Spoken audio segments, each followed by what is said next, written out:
अस्सलामु अलैकुम रहमतुल्लाहि व बरकातुहू। मुअज़्ज़िज़ सामईन, उम्मीद करता हूँ आप सब खैर व आफ़ियत से होंगे। आज हम हाज़िर हैं एक और वीडियो को लेकर, जिसके अंदर हम दुरूद हज़ारा की फ़जीलत के बारे में बात करेंगे और उसको पढ़ने से हमें क्या इनामात मिलते हैं उसके बारे में भी हम तफ़सील से बात करेंगे। तो आपने वीडियो को मुकम्मल तौर पर वॉच करना है, वीडियो को ज़रा भी स्किप नहीं करना। तो वीडियो को शुरू करते हैं।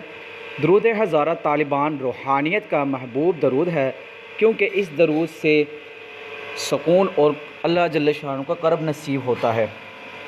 इस दरूद से सालिकीन को रूहानी मनाज़िल तय करने में बहुत आसानी हो जाती है और रसूल अकरम सल्लल्लाहु अलैहि वसल्लम की ख़ास शफ़क़त, अनायत और तवज्जो हासिल होती है।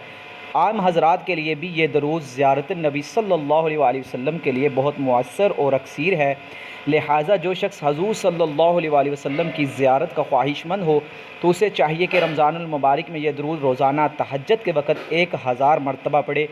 इंशाअल्लाह बहुत जल्द ज़ियारत से सरफ़राज़ होगा। इसे एक बार पढ़ने से हज़ारों नेकियों का सवाब मिलता है और 100 हाजतें पूरी होती हैं।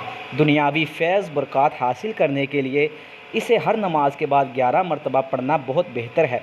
गम व फ़िक्र और मुश्किलात से निजात हासिल करने के लिए इसे बाद नमाज फ़जर 100 मरतबा पढ़ना चाहिए। इंशाअल्लाह दिल को सुकून हासिल होगा और तमाम मुश्किलात दूर हो जाएंगी। वुसअत रिज़्क़ और कर्ज़े की अदायगी के लिए बाद नमाज इशा 313 मरतबा पढ़ना बहुत ही मुअज्जब है।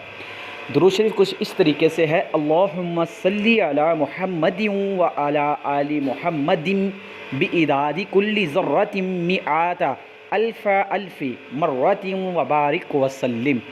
उम्मीद करता हूँ आपको ये दुरूद की फ़जीलत समझ आई होगी। ऐसी मज़ीद अच्छी वीडियोस देखने के लिए हमारे इस्लामिक मेंटोर चैनल को ज़रूर सब्सक्राइब करें और बेल आइकन के बटन को दबाएं, ताकि ऐसी मज़ीद अच्छी और इस्लामिक वीडियो सबसे पहले पहुँच सके।